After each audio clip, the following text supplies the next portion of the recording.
ಕಾಂಗ್ರೆಸ್ ಅವರಿಗೆ ಉರಿ ಶುರು ಆಗ್ಬಿಡ್ತು. ಹೊಟ್ಟೆಗೆ ಮೆಣಸಿನಕಾಯಿ, ಹಸಿ ಮೆಣಸಿನಕಾಯಿ ಬಿದ್ದಂಗೆ ಆಗ್ಬಿಟ್ಟಿದೆ. ಈಗ ಅದಕ್ಕೆ ನಿನ್ನೆನೂ ಕೂಡ ಒಂದು ಲೆಟ್ರು ಕೊಡಿಸಿದ್ದಾರೆ. ಕಾಂಗ್ರೆಸ್ ಪಾರ್ಟಿಯಿಂದ ಒಂದು ಲೆಟ್ರು ಕೊಟ್ಟಿದ್ದಾರೆ, ಇವ್ರನ್ನ ಸಸ್ಪೆಂಡ್ ಮಾಡಿ ಅಂತ. ಅಂದರೆ ಕಾಂಗ್ರೆಸ್ಸಲ್ಲಿ ಪ್ರಜಾಪ್ರಭುತ್ವ ಇಲ್ಲ, ಡೆಮಾಕ್ರಸಿ ಇಲ್ಲ. ಈ ವೋಟ್ ಕಳ್ತನ ಅನ್ನೋ ಏನು ಸ್ಲೋಗನ್ ಮಾಡಿದ್ರು ಅದು ಟುಸ್ ಪಟಾಕಿ ಆಗೋಯ್ತು. ಈಗ ರಾಜಣ್ಣ ಅವ್ರು ಹೇಳಿದ ಮೇಲೆ ಅದು ಇನ್ನಷ್ಟು ಕನ್ಫರ್ಮ್ ಆಗೋಯ್ತು.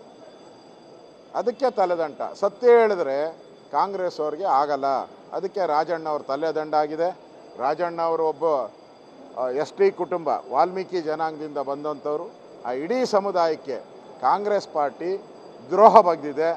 ಕಾಂಗ್ರೆಸ್ ಪಾರ್ಟಿ ಅಕ್ಟೋಬರಲ್ಲಿ ಏನು ಪ್ರಳಯ ಆಗ್ತಾ ಇದೆ, ಆ ಪ್ರಳಯದ ಮುನ್ಸೂಚನೆ ಇದೆ. ಅವಾಗೆ ಗಡ ಅಂತ ನಡುಗಕ್ಕೆ ಶುರುವಾಗಿದೆ ಸರ್ಕಾರ. ಈ ಸರ್ಕಾರ ತೊಲಗಲಿ ಅಂತ ಜನನೂ ಕಾಯ್ತಾ ಇದ್ದಾರೆ. ಕಾಂಗ್ರೆಸ್ ಅವ್ರಿಗೆ ಉರಿ ಶುರು ಆಗ್ಬಿಡ್ತು.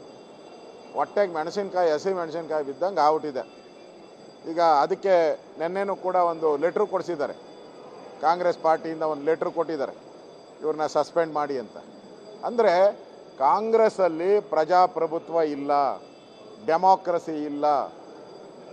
ಈ ವೋಟ್ ಕಳ್ತನ ಅನ್ನೋ ಏನು ಸ್ಲೋಗನ್ ಮಾಡಿದ್ರು ಅದು ಟುಸ್ ಪಟಾಕಿ ಆಗೋಯ್ತು. ಈಗ ರಾಜಣ್ಣ ಅವ್ರು ಹೇಳಿದ ಮೇಲೆ ಅದು ಇನ್ನಷ್ಟು ಕನ್ಫರ್ಮ್ ಆಗೋಯ್ತು. ಅದಕ್ಕೆ ತಲೆದಂಟ. ಸತ್ಯ ಹೇಳಿದ್ರೆ ಕಾಂಗ್ರೆಸ್ ಅವ್ರಿಗೆ ಆಗಲ್ಲ. ಅದಕ್ಕೆ ರಾಜಣ್ಣ ಅವ್ರ ತಲೆದಂಡ ಆಗಿದೆ. ರಾಜಣ್ಣ ಅವರು ಒಬ್ಬ ಎಸ್ ಟಿ ಕುಟುಂಬ, ವಾಲ್ಮೀಕಿ ಜನಾಂಗದಿಂದ ಬಂದಂಥವ್ರು. ಆ ಇಡೀ ಸಮುದಾಯಕ್ಕೆ ಕಾಂಗ್ರೆಸ್ ಪಾರ್ಟಿ ದ್ರೋಹ ಬಗ್ದಿದೆ.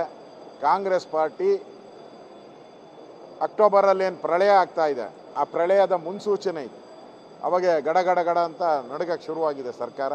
ಈ ಸರ್ಕಾರ ತೊಲಗಲಿ ಅಂತ ಜನನೂ ಕಾಯ್ತಾ ಇದ್ದಾರೆ.